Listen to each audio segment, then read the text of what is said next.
ताऊ जी की सच्चाई सामने आने के बाद उन्हें जेल भेज दिया गया। पूरे परिवार ने राहत की सांस ली।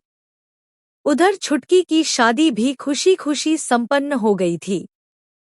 घर में जश्न का माहौल था और अब सभी लोग शहर लौटने की तैयारी कर रहे थे। सूरज ने गाड़ी स्टार्ट की, तभी दूर से धूल उड़ाती हुई एक पुरानी मोटरसाइकिल आती दिखाई दी।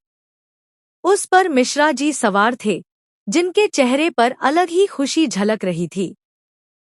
जैसे ही वे पहुंचे, उन्होंने बिना कुछ कहे सूरज और ईशा को अपने पास बुलाया। फिर उन्होंने ईशा के हाथ में एक कैप और एक आधिकारिक दस्तावेज रखते हुए मुस्कुराकर कहा, बधाई हो, तुम्हारा सपना आखिरकार सच हो गया। पूरा परिवार हैरान रह गया। किसी को समझ नहीं आया कि यह सब कब हुआ। ईशा ने कभी अपनी तैयारी का जिक्र तक नहीं किया था। सूरज भावुक होकर बोला, ये सब कब हुआ?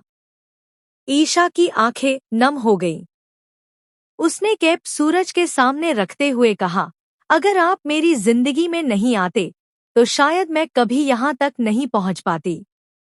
इसके बाद ईशा ने वह राज खोला जिसे उसने सालों तक सबसे छिपाकर रखा था। उसने बताया कि सूरज के साथ रहते हुए ही उसने ठान लिया था कि वह भी अपनी मेहनत से ऐसा मुकाम हासिल करेगी जिस पर सूरज को गर्व हो। दिन-रात की कड़ी मेहनत और लगन के दम पर उसने यह सफलता हासिल की, जबकि सूरज को इसकी भनक तक नहीं लगी। सूरज की आंखों से आंसू छलक पड़े। वह ईशा को गले लगाने के लिए आगे बढ़ा, लेकिन ईशा मुस्कुराकर बोली, जब मैं पूरी वर्दी पहनकर लौटूंगी तब।